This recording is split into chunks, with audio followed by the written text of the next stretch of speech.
মানিকগঞ্জের আলোচিত স্কুল ছাত্রী মাহিয়ার মৃত্যুর রহস্য এখনো উন্মোচন হয়নি। নিখোঁজের 6 দিন পর উদ্ধার হয় তার দ্বিখণ্ডিত মরদেহ।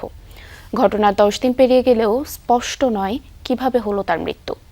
এটি কি পরিকল্পিত হত্যাকাণ্ড নাকি অন্য কোনো ঘটনার পরিণতি? স্কুলের প্রধান শিক্ষক সহ 8 জনকে গ্রেফতার করা হলেও এখনো মৃত্যুর প্রকৃত রহস্য উদ্ঘাটন করতে পারেনি পুলিশ। নিজ হাতে লাগানো ফুলগুলো আজও ফুটে আছে, শুধু নেই তাদের যত্ন নেওয়া মানুষটি। স্কুল ছাত্রী মাহিয়া এখন শুধুই স্মৃতি। তার রেখে যাওয়া ছোট্ট ফুলের বাগানেই যেন তাকে খোঁজে ফেরেন দাদি রবিয়া বেগম। আমার তো নাম করে জানো কইছি, মাহিয়ার নাম করে তো জানো করে ডাক দিছিলাম না। মানিকগঞ্জের সিংগার উপজেলার শাহরাইল উচ্চ বিদ্যালয়ের 8ম শ্রেণীর শিক্ষার্থী মারিয়া মাহি 10ম শ্রেণীর এক শিক্ষার্থীর সঙ্গে সম্পর্কের অভিযোগে বিদ্যালয় থেকে টিসি দেয়া হয় তাকে। এরপর আর বাড়ি ফেরেনি সে। 6 দিন পর 21 জুন বিদ্যালয় থেকে প্রায় 2 কিলোমিটার দূরের একটি নির্জন স্থান থেকে উদ্ধার হয় তার দ্বিখণ্ডিত মরদেহ। পাশেই পড়েছিল স্কুল ব্যাগ ও জুতা। চাঞ্চল্যকর সেই ঘটনার 10 দিন পেরিয়ে গেলেও এখনো উন্মোচিত হয়নি মাহিয়ার মৃত্যু রহস্য।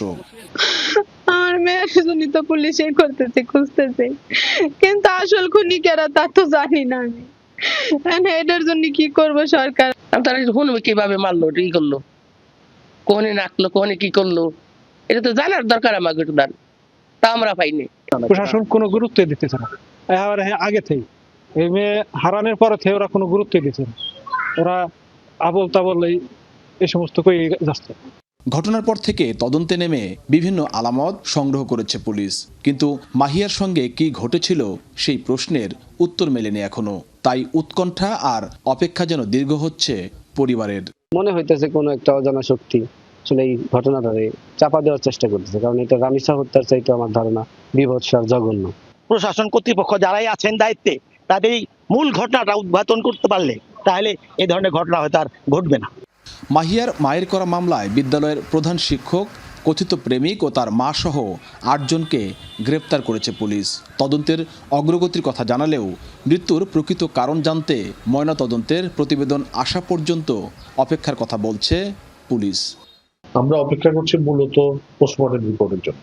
পোস্টমর্টেম রিপোর্ট আমরা পেয়ে গেলে তারপরে আমরা বাকি যে বিষয়গুলো এগুলো একসাথে জোড়া লাগানোর পরে তারপর আমরা বলতে পারবো বিষয়টা কি ছিল।